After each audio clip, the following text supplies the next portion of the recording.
I'm excited to see many of you guys all in person next week. Angela and Josh have worked very hard on putting a get together for this group. So I encourage all of you to head over there if you can. And look, I look at what's going on in this industry now and all the shifts. And, one of the things that, is really pressing is this whole buyer agents lawsuit, right? And something I just want to take a couple minutes to touch on, and something I want you guys all really to think about. Look, there is a world today that we live in. If two judges have categorized this class action lawsuits, if you do any research or if you have, I believe, if you're a lawyer in your past life or lawyers, it's not easy to deem something a class action lawsuit. It's actually quite difficult. So what we want to start thinking about in our teams and in everything we do is being really clear on what we offer. Because if it's very easy to pick your friend, family member, dog sitter, whatever stupid thing people realize to do, not hiring a professional who's good business to, when you have to write someone a $20,000, $30,000 check for that service, believe me, you're choosing who you pick. And this kicks into the overall process of a value proposition. How clear is it what you offer? And then on the same side, how do you attract the people that are looking for that? Because one of the biggest misalignments we have in recruiting, teams, building culture is, when you want to hire somebody or you see talent, your brain sees what it wants to see and it hears what it wants to hear, and it avoids all the red flags. If you've ever, I see everyone smiling. We all, yeah, Matt's like, yep, Josh is like, yep. Everyone's like, and Megan and Jillian are like, yeah, that's exactly why we never hired anyone for so long until we met you. So, Angela, we've all had these issues. And a big part of that is not being clear on what we offer and then how to get it in front of the right people. Because if what I'm offering is coaching and mentorship and someone only wants leads and they have this huge network and everything else, they're not coming to develop their network, they're coming for leads. So we've actually developed a formalized recruiting process for everybody with all the templates and forms and everything else that you will, going forward, only attract the right people. And you'll filter all the wrong ones out in the beginning. And it's actually a very simple thing. So I'm going to walk us all through that today. And look, the other thing is, and I'll have Gretchen share this more with you as when we have our first retreat with the other group, her and I are going to do a little video interview. She's been having all of her team members watch the playbook every Monday and Tuesday. They've been selling more than a house a day, and they've been setting record-setting numbers. And she said her culture is better than it's ever been before. They sold 36 houses last month, and they did over 30 the month before that, right? So there's a real value in the work that we're doing. And look, she's just like you guys. She sells. Her team does, 7 figures plus of GCI. And a lot of what we're covering is like actual sales skills, or as I would call them, having effective conversations. And it's something I believe we can always all be more polished on. Because look, in the end of the day, many of us have had very little to any sales training. And a lot of times we miss out on deals due to the same objections over and over and over again. And we've developed this whole really cool process in terms of how you do it, how you talk to people, and everything else. So that's just something I wanted to put on everyone's radar. And if your team members want to get re-enrolled or whatever it is, email us and we'll set it all up. But look, it all starts with you. If you show up and you're saying it's a standard, I'm going to be here Mondays and Tuesdays at 9:30. I'm doing these calls and we want to get everyone in the office to do them together. Look, you buy some bagels, coffees, and as a team, you talk about what are your implementation items, what are your takeaways, who are accountability partners. And this really builds a culture of productivity. This is how you bring people together. And when you're a leader and you're really successful and you're doing the training, the people respect you differently, right? If you work a job, one of the reasons we respect Robert so much is this guy literally is in the field like anybody else. He doesn't sit in a corporate office at 95th Avenue and hide from everyone and send a bunch of other people. You look at Rory, Robert, Netta, like these people are like hitting offices, right? And they're doing the work that they're telling other people to do. So I'm going to pull up this deck quickly and go through it in terms of recruiting the right people. And I'm going to walk you through how to do this with your value proposition.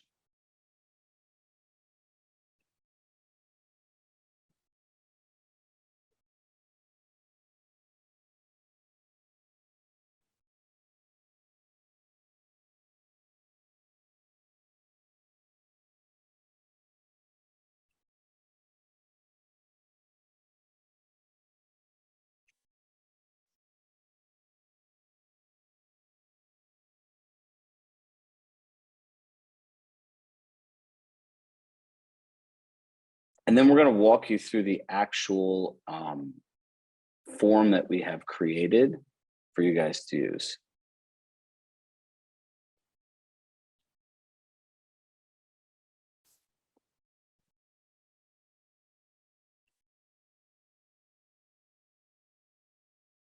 Party at Angela Swift's house. That's, you know, who misses always like a party at Angela Swift's house. Come on, let's all be serious. Who doesn't miss a good house party, right? Like I do miss a good house party. For many of us, it'll relive our youth. Poor Matt. Matt's not going to be able to make it, but he's on his way to having his 4th daughter. 4. Can you guys see my screen, or it's not working? Can we see it? We see it? Okay. So what we want to do is align your recruiting value proposition around, or aligning your recruiting process around your value proposition. And in the process of doing this, step 1 is really getting clarity on what we offer. And we'll show you those areas as we go through the form. And we'll show you a simple process on how you can rank it for yourself. And this is how you know you find the right people. So why are you hiring this agent? Really, there are 2 purposes of an agent. They must have a great network that they want to develop, keywords they want to develop, or you have so much business that you have to give it to other people. And really finding the right candidates is difference between profitable and non-profitable. You know, I always encourage people to value their time, like an actual $1 an hour. And for most of you guys, it's $1,000 plus. The cost of a bad hire is thousands of dollars, not even the collateral damage of your team, your staff, and everyone else. So what we want to do is create a seamless recruiting process that aligns potential new agents with your vision, your values, your goals, your culture. And this is a very thoughtful, purposeful process. And if you don't go into this with structure, intent, care, diligence, and we keep going in with these froggy eyes, like I want to make money off of someone else, I want to make money off of somewhere else, this is where all the challenges come from. So here is your actual recruiting process. It's a screening process. You know, Chirag, sorry to cut in. Yeah. Are you advancing the slides? Because I'm still seeing the title slide here. All right, hold on. There we go.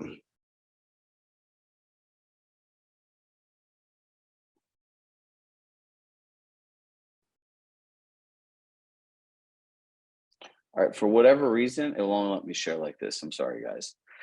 So in terms of this, we've created a process, and everything starts with process. We have processes when we work with our clients, whether we know it or not. We have processes that are routines. And really what we wanted to do is figure out a way to make an application that really filters out the wrong agents. Because what I want you guys is to focus your time and energy really getting to know the people you hire and making sure that they really fit your team, your value proposition, your core values. And that all starts with what the ideal candidate looks like. So in the beginning, we gave you an entire sheet to fill out, who they are, what they're looking for, and everything else. So you have what your avatar is. And if you have not gone and done that, please do so. Based on your business model and your value proposition, there is a certain profile of an agent that you're looking for. And the goal of the original worksheet, and we'll resend it to you guys in the follow-up, is to get clear really on who that is. You know, if you don't know where you're going, you'll end up anywhere. You don't know who you're looking for, you'll end up with anyone. And in business, that is really scary. I know I've worked with several of you individually, and you guys know who you are of hiring the wrong person, what a nightmare that is. Right? I've seen people do it over and over and over again. And the reason that happens, and I want us all to be clear on this, is we focus on the part of them that gets us what we want. And if we're like, okay, they can do all these things for us, then we ignore all the other things that come with it. And that's why having a process is important. And look, the other part is we made this customizable so you can change it, you can edit it. And look, it's a starting point. Some of you will use it at face value, and some of you guys will change it all around. And I hope no one fits into the process of we're not going to use it at all. So recruiting agents from the right start. So here's what I want everyone to do. We have a small group today, so we can share this. So when you think about what you're known for, right? Coaching should be a 9 to 10 for all of you, because look, hiring self-employed 1099 people that aren't invested in their own growth generally are just sitting around waiting for you to give them stuff. So you want to rank yourself 1 to 10 in each one of these areas. Coaching, marketing. Marketing is really like, how do you market them? What do you do for their properties? Like, how much of that is part of your value proposition? Leads. Do you offer any social media support, open houses? And the last one that I really want you to put in here is support. Some of you, like I'll use Josh for an example, like his team handles the whole transaction and all this stuff. He has a lot of back-end support. So an agent who really even is doing $250,000 on their own, working 24 hours, 7 days a week, can really plug into the Josh Muncy team, Josh Muncy group, and get all that support they need. So what they're playing a split into is not having the overhead, not having to manage people, having these things done for them. And like, look, if this time goes into all of the support and remedial tasks, if Josh can give them all this time back, they could actually spend their time generating more business, and his team processes the whole deal. And that's how people can grow that are already successful. So when people think about why should a successful agent join a team, well, the question is how are you built for that agent? Who are you built for? So everyone rank themselves 1 to 10 in these areas, and let's start sharing what our top area is that we offer people. And I'll have everyone in the group share that. I'm gonna stop my screen share. So whenever you're ready, just unmute yourself and share what you're best known for.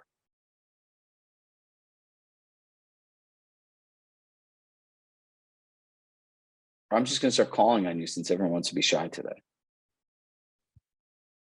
We'll go. I'll volunteer here. Where I'd say people know us for leads and probably marketing, definitely not for coaching, sadly. So leads and marketing, right? So that's great. So for them, when someone's looking at the questionnaire that we created, like what are the top 3 things you're looking for? If 2 out of those 3 things are leads and marketing, then someone worthwhile actually looking into. Right. And look, so many things are really like just basic, simple things that no one ever really thinks about. And then the goal is like putting it into a process that gets you to a defined outcome. So leads and marketing. By the way, if anyone's like, wow, I'd love to have better leads and marketing for my team, then you should reach out and connect with them and learn what they do and share what you do. Right. Allison and Ginger are always happy to share. And you guys better come from Nashville straight to our party next week, or you're going to have serious FOMO. Just saying.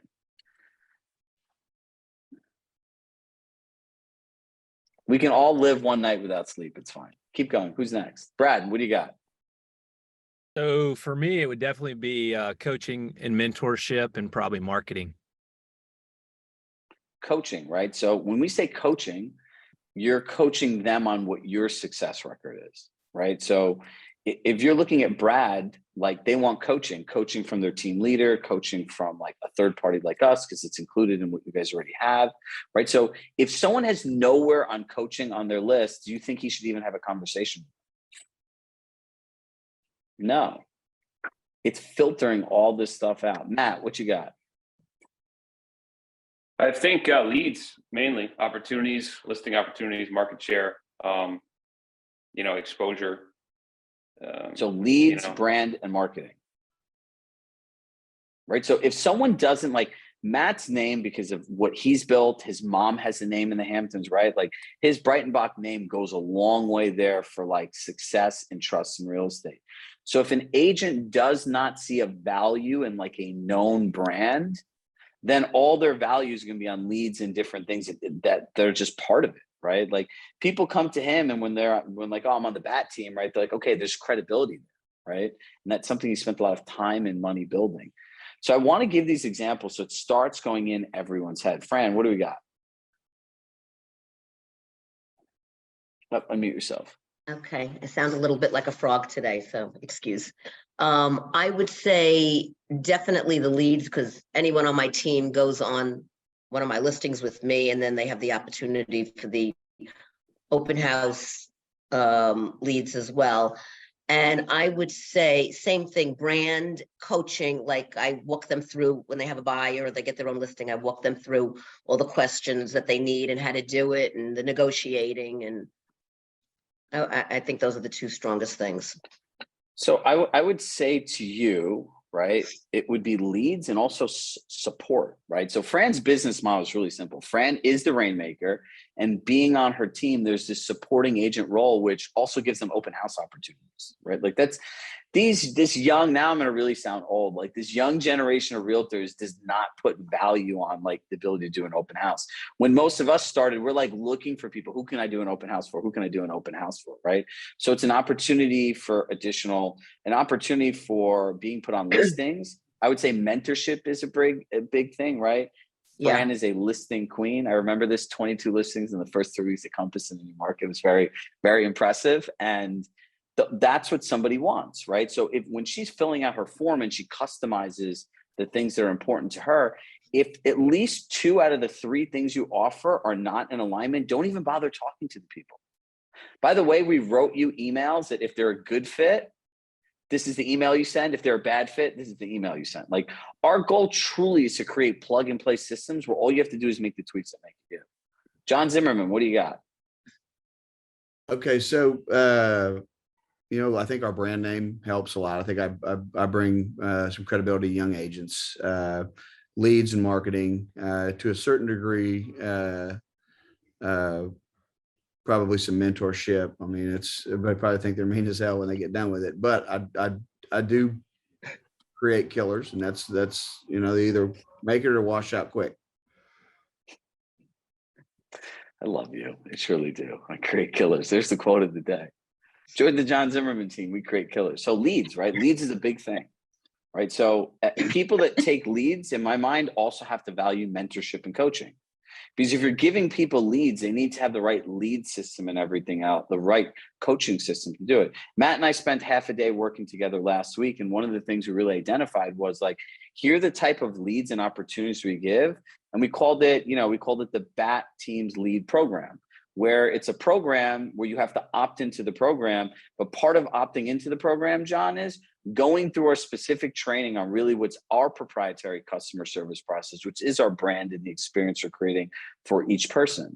So if you offer leads, there should be a requirement that if they take the leads, that they go through the training they need to offer the same service. Like, if you look like people at Josh does not actively sell real estate, but all these leads are people in his network. So it's really important for his agents to be able to offer the service standard that they're expecting from him. Is this all like clicking for everybody? I think it's, Yeah. because recruiting, listen, there are, like, the way that the market's changing, more and more people are going to join the team. With people working from home, more and more people want to be part of something. And if people don't want to be part of something, people would never do all these stupid things to join fraternities and sororities for hundreds of years now, right? Like, there is a sense of belonging, I feel, that people all want. And the way that the world's shifting, people are looking for it more and more. Josh?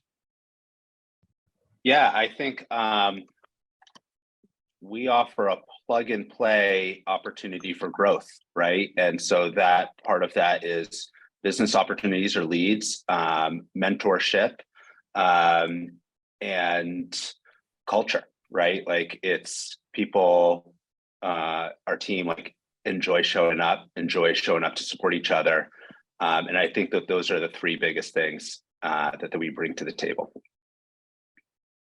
So for you, it's 4 things. It's leads, mentorship, support's a huge thing, and culture, right? Support. So his form might have 4 things, or you might drill it down to 3 things. But the support's a big thing. I would join your team. I won't have to do anything, but I'd get leads from you. I'd get listing leads. I'd have to just call my database. I wouldn't have to do anything. So effectively, I could hire my own assistant on the Muncie team in like 6 months and not work on weekends. Right. So it's like, there are ways that you can go about doing this. And the smarter and the more thoughtful you are of who you are and what you offer, listen, people, places, and things are the multipliers to your business. When you find a great agent that's there for all the things that you offer, they're your biggest cheerleaders. Finding the wrong agent, these people complain and they take people that are happy there and they poison your well. Angela? You got to mute yourself. Yes. Oh, I agree. All right. So 100%. what are your 2 things? In the well. So what would you say the 2 things that you offer potential new people are? Like, what would you want to be known for?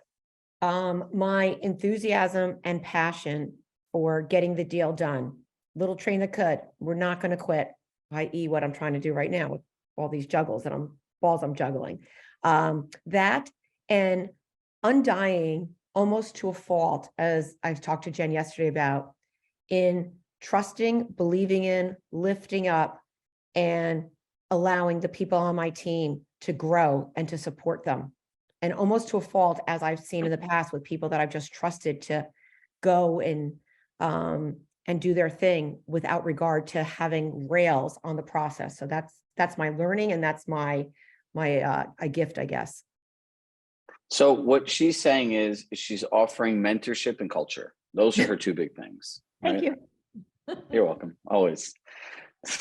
I think Allison called it Shrogify. I think that was when we were doing the panel. We send it here and you package it up for you. So mentorship and culture. But if someone just wants leads and marketing or leads and support, they're not the right people. It's not what you're getting here. Jillian.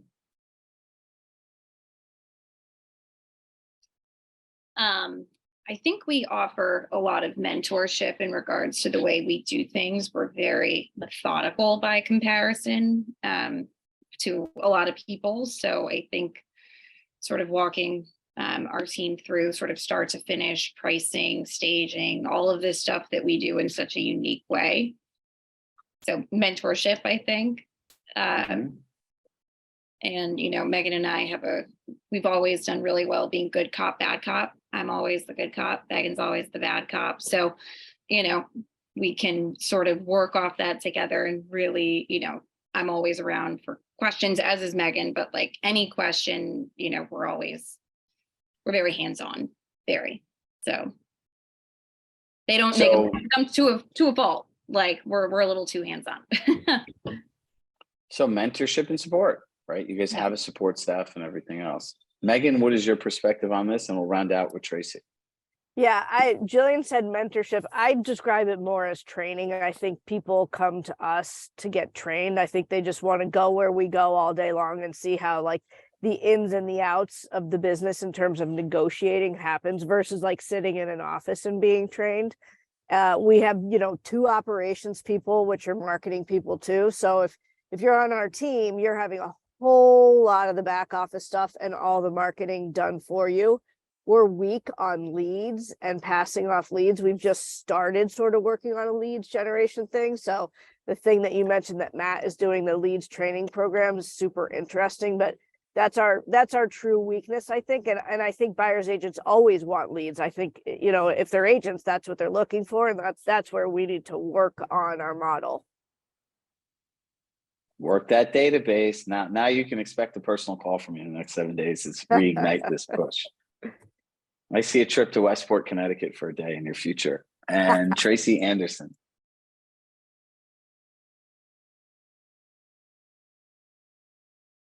Tracy, you there? I'm here. Sorry, I'm at a showing now. I had to leave. So I would say for me, I only have one team member that's not an assistant.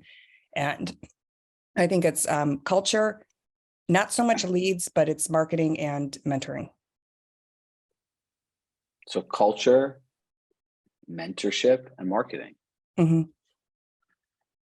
Look, I think for people that really want, I would say like the kumbaya, we all row on the same raft team, like culture is really important. And there are people that are salespeople that just put a value on money. And then there are other people that put a value on community. Because the reality is when you're in the right environment, you can be your best self. And when you're not in the right environment, like, look, John Zimmerman, right? I train killers. Well, if you're a person that is not a killer, that doesn't want to be a killer and finds that kind of energy, like uncomfortable in confrontation, dude, you're going to die in that environment. You're going to go home every day and feel like crap. You're going to feel that you're insignificant, that you're not like the other people. You're not going to feel like you fit in. And the other people might, in his case, they probably steamroll you, right? So it's challenging. And all of these things are like the little pieces. I always go back to like grandma's little sauce recipe, right? You find like a little Italian grandma that makes sauce. It's those small details on how they do it, right? It's, you know, a good friend of mine makes sauce. And one of the things that makes it sauce, he cuts little pieces of Parmesan cheese, he puts them in and everything else. Like it adds a certain unique thing. You take that one thing out, the whole thing doesn't taste the same. It's the same thing with this. So a couple things to think about here, and I'm going to walk you through the form and then we'll have a discussion. Yeah, go ahead, Josh. Just one thing that we haven't talked a lot about and that I've been trying to understand more about is leadership and the impact that leadership has on recruiting and retention. You know, how many people at Compass are in love with Robert Refkin and his story and how he shows up in various capacities feel like a personal connection to this guy who they barely know. And I've been trying to think about, without too much success, I haven't put a lot of time lately, but like, where can I grow in that, and how can that better impact those around me and my goals? Well, think about this, Josh, back to what we were talking about in the sense of how it connects to leadership.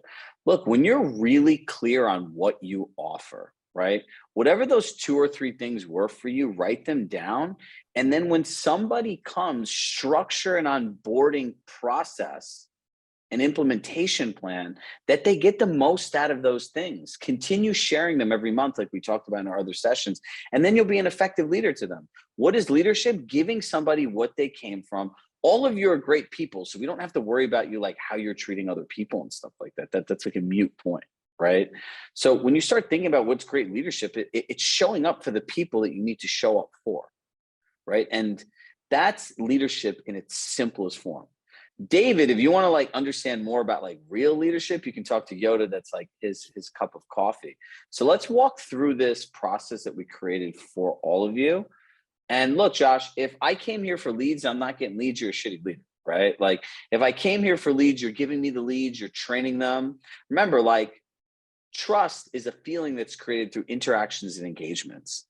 We trust Robert because of his interactions and engagements with us, right? We trust him because you see him and it's like, hey, that's Robert. But like to the outside world, it's the Fortune 500 CEO of the #1 real estate company in America. Any one of us can text him and he'll actually message you back. I always joked around. I'm like, it's easier to get a hold of Robert Refkin than it is anyone in this whole company. Pretty crazy. All right, so let's go through this application. Remember, the first part of this application is filling out who your avatar is. So I'd fill out my name, email address, phone number, right? How many years I'm in the business.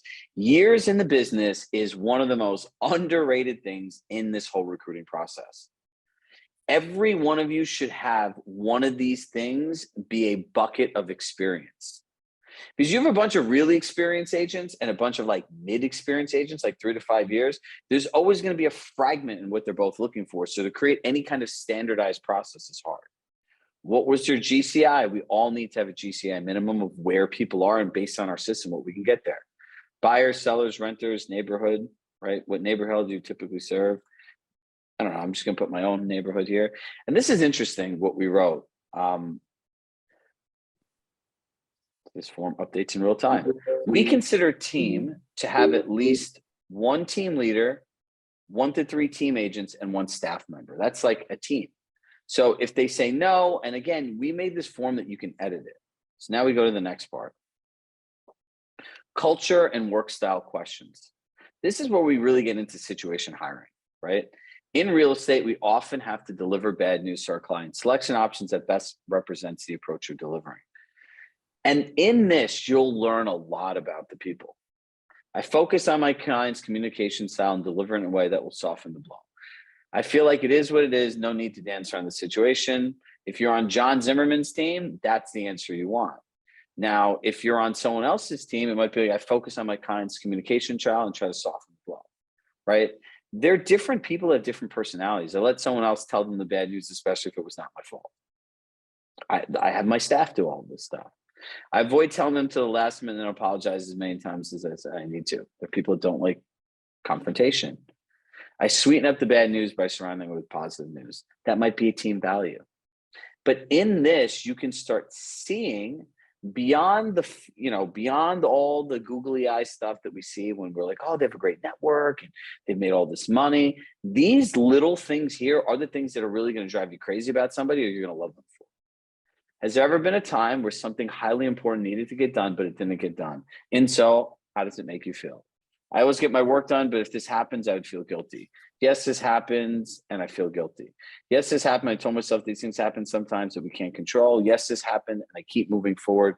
No need to dwell on mistakes.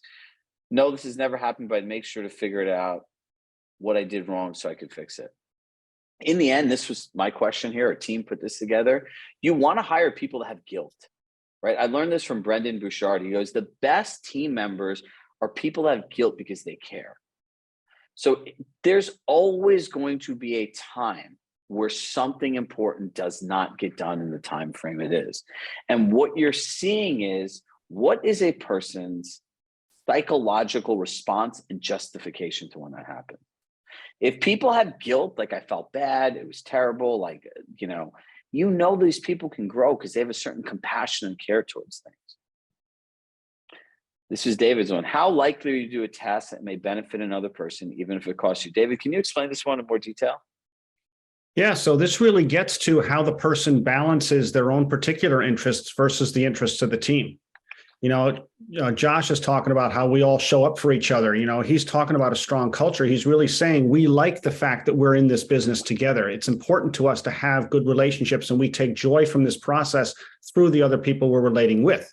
So if you hire somebody who's just a hired gun and all they want to do is just be out in the field and they have no interest in developing relationships with anybody else, they're not particularly interested in, let's say, getting a ton of back office support, then that person's just going to be like left out in the cold. And so that person might not be a fit. And so this question is just a question about how do you balance the needs of the individual versus the needs of the larger group? Thank you, David. As an agent, what do you feel the critical skills are that you possess that's made you successful? They're all things that we're looking for in people. If their critical skills aren't the skills that you value the most, there's always going to be a disconnect. When learning something new, how do you prefer to learn? There are certain people that are going to tell you that I need every single thing taught to me in a person. I don't think that's a good hire for anyone, unless it's like your model, Jillian and Megan, right? So you start going through these questions and you start understanding who they are. And then based on that, you can look at your avatar that you built and see how this person really aligns. I encourage all of you to go answer this question as if it was the perfect recruit, so you have some kind of benchmark to measure against, right? Select the value that represents how important you feel it is to rely on your own personal experience and judgment versus the system of support offered by the team. This is really important because this is the people that go rogue versus people that can be and live in a system that's created. And lastly, we put all these different things here for all of us to rank.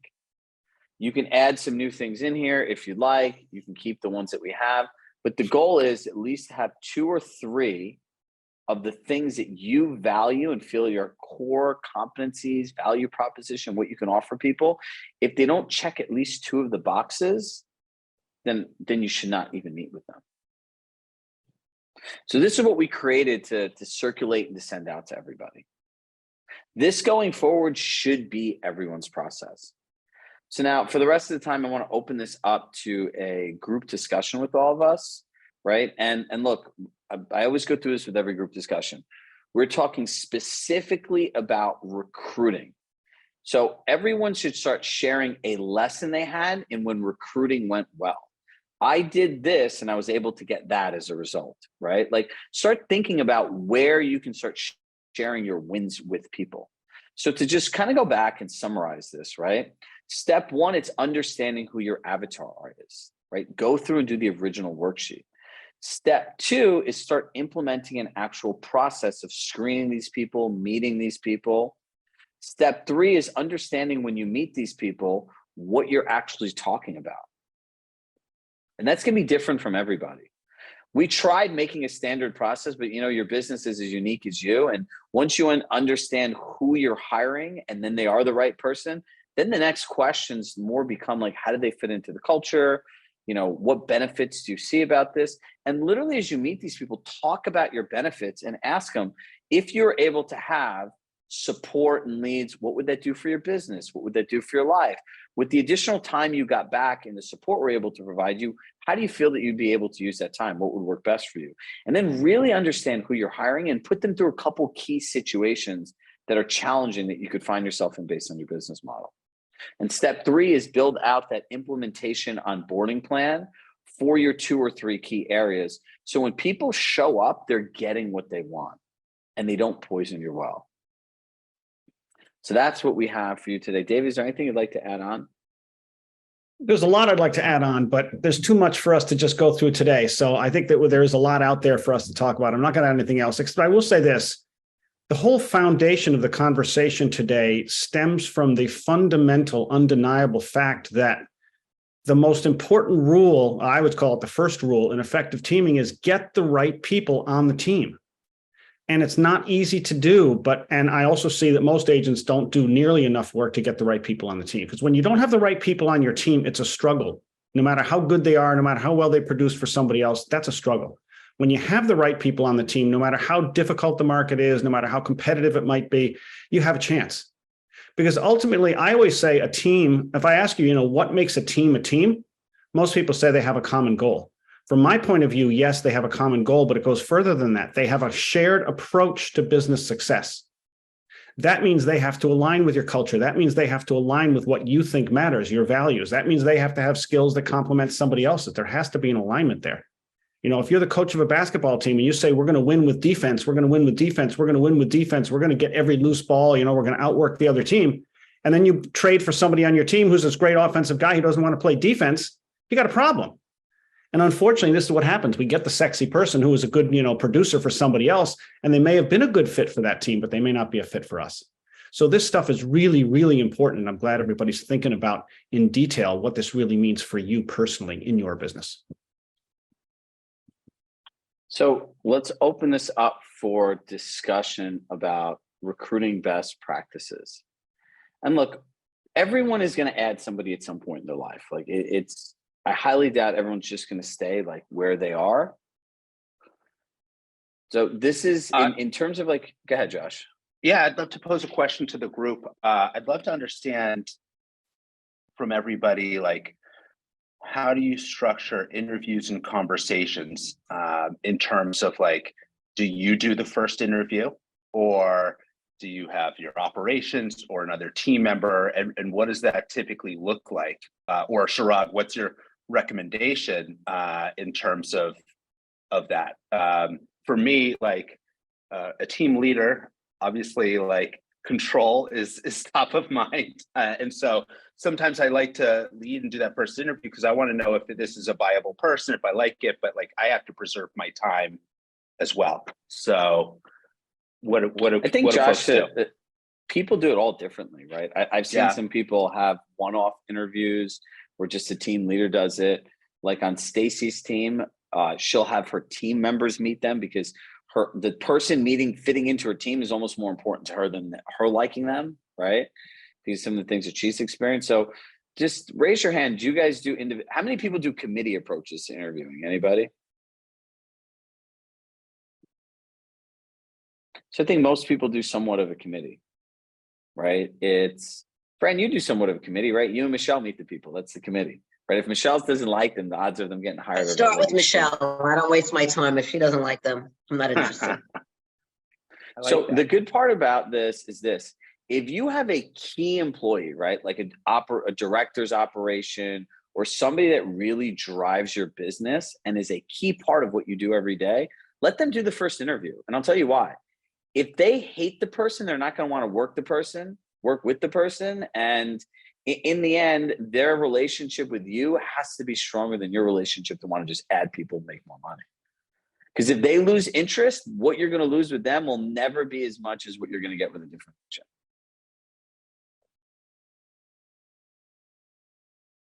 Chirag, can I ask a different question? Yeah, go for it. Okay, so so one of the things we have consistently struggled with an operations manager, transaction manager, is the piece about the feeling guilty, or as David put it, the caring. And we've gotten to a place where we're wondering if, because they're paid a salary and they work 9 to 5, and the way we have it structured right now is they are not incentivized if the team does well and grows. Maybe we just need to change our model so they are incentivized as we grow and we do more volume, because what we don't see is like, oh, it's not done, I don't care. Like balls get dropped. Oh, well, like we're not seeing, like if it's us, we are awake at night worrying about it. But those people in those positions, we don't see that. And we're trying to figure out, because we're obviously going wrong because we see this repeatedly. I cannot concur with you more than that. I pay a social media person and she had a typo. Oh my. When I called her on it, she said, I'm really busy. And I'm thinking to myself, really? You're really busy? I pay you. And I've been struggling with this for the past 2 days talking to Jen. We do stay up at night. We do get up in the morning. I want to hear how you guys are dealing with this. Great question. Well, I have something to throw back at you, and I'm going to play devil's advocate here, right? Number one is real estate agents as a whole don't fully grasp when they hire a service what exactly they're paying for. Like when you hire an employee, that's one set of standards. When you hire a service, the service people are not your employee because they need multiple clients based on their time to be able to be successful, right? So the first thing is process goes back to everything.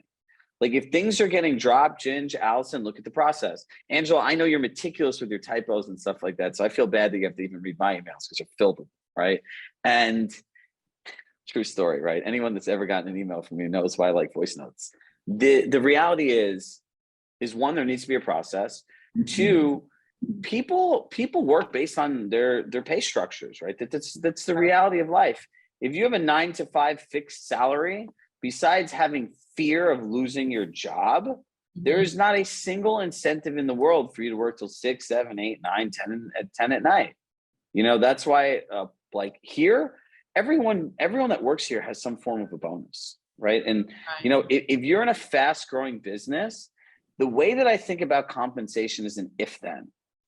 If you made this much money, then you're not going to care about giving them that much money.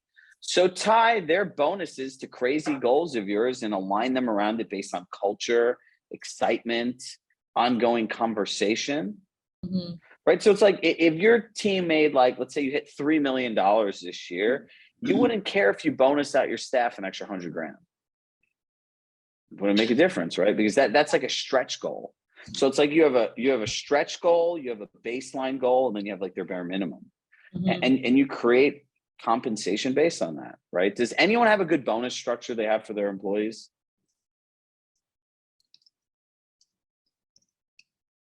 No, I don't, but I wanted to just ask you guys, is it clear that that's what your needs are with the team member doing the transactions and everything? Like, have you guys written into that job description that we need you to be available sometimes after hours to get the purchase and sale side or whatever it might be? So like, is that super clear? Yes, it is clear when we hire them. I know that where we fall down is consistency and also giving by when. I used to call them by when. So like, this needs to be done by X. And then when it's not done by X, there isn't really any repercussions. It's like, okay, next time it really needs to be done by X.